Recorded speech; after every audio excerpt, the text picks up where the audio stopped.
Hello friends, welcome back to another video. இந்த வீடியோவில் நீங்கள் பார்த்துட்டு இருக்கிறது 12 வோல்ட்டு 78 ஆம்ஸ் இன்வெர்டர் பேட்டரி தான் பார்க்க போகிறோம். இது வந்து பார்த்தீங்கன்னா நம்மளே கஸ்டம் பில்ட் பண்ணது. இந்த பேட்டரி உங்களுக்கு எவ்வளோ நேரம் பேக்கப் கொடுக்கும்ன்ற டீட்டெயிலில் இந்த வீடியோ லாஸ்ட் வரைக்கும் பாருங்கள், நான் சொல்லியிருக்கேன். இந்த இன்வெர்டர் பேட்டரி நம்மளே கஸ்டம் பில்ட் பண்ணது. இதில் வந்து பார்த்தீங்கன்னா 3.7 வோல்ட்டு 2600 mAh இல்லை என்எம்சி செல்ஸ் தான் நம்ம யூஸ் பண்ணியிருக்கோம். இன்வெர்டர் செல் யூஸ் பண்ணல, இவி கிரேட் செல் தான் யூஸ் பண்ணியிருக்கோம். அதனால் உங்களுக்கு பேக்கப் கொஞ்சம் அதிகமாகவே இருக்கும். அவுட்டரில் பார்க்குறதுக்கு பழசாக இருக்கலாம், ஆனால் இது மேலே இருக்கிற எல்லோ ஷீட்லாம் இதுக்கு முன்னாடி யூஸ் பண்ணது, அதனால் கொஞ்சம் பழசாக தெரியும். பேட்டரி பார்த்தீங்கன்னா புதுசாக பில்ட் பண்ணது. இதுதான் பார்த்தீங்கன்னா பேட்டரி நம்ம எப்படி பில்ட் பண்ணியிருக்கோன்றதை பாருங்கள். இதில் நீங்கள் பார்த்தோன்னே உங்களுக்கு வர டவுட்டு என்ன, நீங்கள் 2 பிஎம்எஸ் வச்சு யூஸ் பண்ணியிருக்கீங்களேன்ற மாதிரி இருக்கலாம். நம்ம இதோடைய பேரல் 2 பேரல் நம்ம கொடுத்துருக்கோம். டீட்டெயில் என்னன்றது சொல்கிறேன் பாருங்கள். இதில் யூஸ் பண்ணியிருக்க பிஎம்எஸ் பார்த்தீங்கன்னா 3 சீரிஸ் 40 ஆம்ஸ் பிஎம்எஸ் யூஸ் பண்ணியிருக்கோம். அதே மாதிரி 2 பிஎம்எஸ் 3 சீரிஸ் 40 ஆம்ஸில் யூஸ் பண்ணியிருக்கோம். ஓகேவா? இந்த 2 பேட்டரி பேக்குமே பார்த்தீங்கன்னா செப்பரேட் தனித்தனி. ஓகேவா?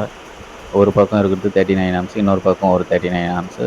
எதனால் இந்த மாதிரி பண்ணியிருக்கோன்னா, உங்களுக்கு 100 ஆம்ஸ் பேட்டரி பிஎம்எஸ் போட்டாலுமே உங்களுக்கு ஏதாவது கம்ப்ளைண்ட்னா டோட்டலாக எல்லா பேட்டரியுமே உங்களுக்கு ஸ்டாப் ஆகிடும் யூஸ் ஆகுறது.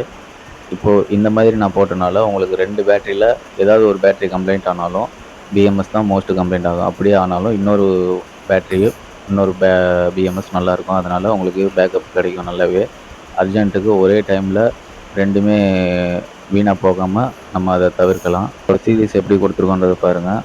பிஎம்எஸில் டைரெக்டாக ஒரு நிக்கல் ஸ்ட்ரிப்பு சால்ட்ரிங் பண்ணியிருக்கேன், அதுதான் உங்களுக்கு 0.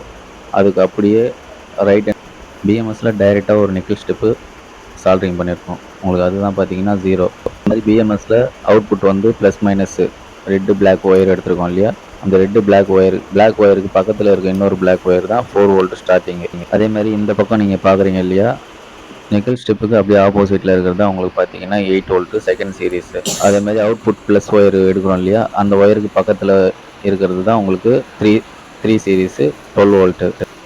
இதில் யூஸ் பண்ணியிருக்க ஒயர்லாம் பார்த்தீங்கன்னா 4 ஸ்கொயர் ஒயர் தான் யூஸ் பண்ணியிருக்கோம். இப்போ பாருங்கள் பேட்டரியோட வோல்ட் என்ன காட்டுதுன்ற பாருங்கள். 12 வோல்ட் 12.2 வோல்ட் காமிக்குது. இப்போ அந்த பேட்டரிக்காக வச்சுருக்க பாக்ஸ் தான் இது பார்த்தீங்கன்னா அலுமினியம் பாக்ஸு. இந்த பாக்ஸில் தான் இந்த பேட்டரி நம்ம போட போகிறோம். இதுதான் கரெக்டாக இருக்குது சைஸ். ஓகேவா? இப்போது இந்த பேட்டரிக்கு நம்ம பெயிண்ட் அடிக்கணும். பெயிண்ட் அடித்ததுக்கப்புறம் அதோட அவுட்புட் இந்த மாதிரி இருக்குது. ஓகேவா? இதுக்கப்புறம் இதை இன்வெர்ட்டரில் போட்டு அது எப்படி ஒர்க் ஆகுதுன்றதையும் நம்ம பார்க்கலாம். இப்போ பேட்டரி வந்து கஸ்டமர்கிட்ட போயிருக்கு. கஸ்டமர் வந்து இன்வெர்ட்டரில் கனெக்ட் பண்ணிட்டு அதோட பர்ஃபார்மன்ஸ் என்னன்றதை நமக்கு வீடியோ எடுத்து அனுப்புவாங்க. இதே கஸ்டமருக்கு இதுக்கு முன்னாடி நம்ம 45 ஆம்ஸில் பேட்டரி பண்ணி கொடுத்துருக்கோம். அது அவங்களுக்கு 2 ஹவர்ஸ் பேக்கப் கொடுக்குது.